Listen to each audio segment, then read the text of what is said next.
Michael, nice to have you with us. Yeah, thanks for having me. Always. Listen, love to just start off on, we just said it, I think it's 129,000 roughly, coin, average price of 30,700, spent about $4 billion on it. One would anticipate if the price stays where it is, that's going to cause a significant write-down overall. At least your auditors may ask for that. You know, you've talked for years about the financial flexibility owning all that Bitcoin gives you. I wonder if you believe it also works in reverse. No, I think it's been a net positive. We back-tested our strategy against every other alternative. And if you roll the clock back to August 10th of 2020 when we embarked on this journey, Bitcoin's performed 10x better than anything else. Gold's down 10%, NASDAQ is flat, Bitcoin is up 86% since that time. Over any time frame, 2 years, 4 years, 8 years, Bitcoin's the best performing asset. I can't come up with a better idea.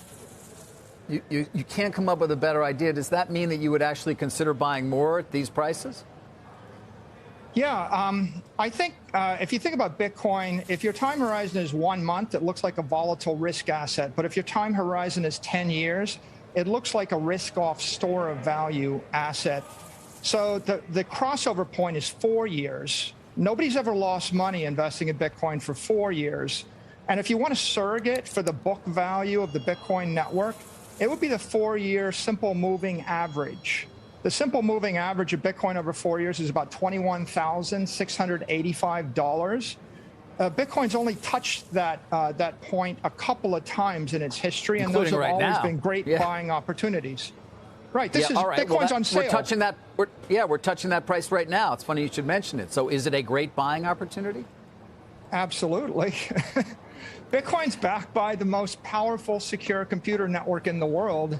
If I gave you $100 billion, you can't reproduce it.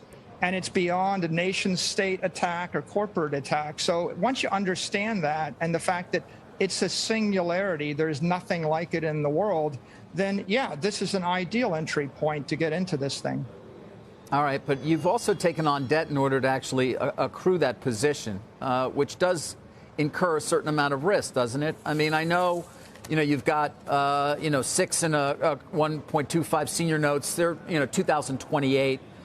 You've also got maturities that are out there, but there's concern in the market about margin calls, about collateral calls, certainly on some of this debt. Can you clarify for us exactly what those are under the covenants that you currently have and how they may impede your financial flexibility? Yeah, sure. On a multi-billion-dollar balance sheet, we've only got a $200 million loan that we have to collateralize, and we're 10x over-collateralized on that right now. If the market traded down by a factor of 10, we've got cash and we generate cash flow. So this has all been, the margin call thing has much ado about nothing. It's just made me Twitter famous, so I appreciate that. And the Twitter trolls love to beat up on me because it gets them engagement. As for the company's balance sheet strategy in general, we borrowed $2.2 billion at a blended interest rate of 1.8% before interest rates doubled. Junk bond index is from 426 basis points to 820 basis points. Mortgage rates have doubled. If you had a chance to grab $2 billion at 1.5% interest, it seems like a reasonable thing to do, and I'm glad we did it. Most of it is unsecured debt. 1.7 billion of it is unsecured. The $500 million comes due in 7 years after we borrowed the money. So we feel like we have a fortress balance sheet. We're comfortable, and the margin loan is well managed.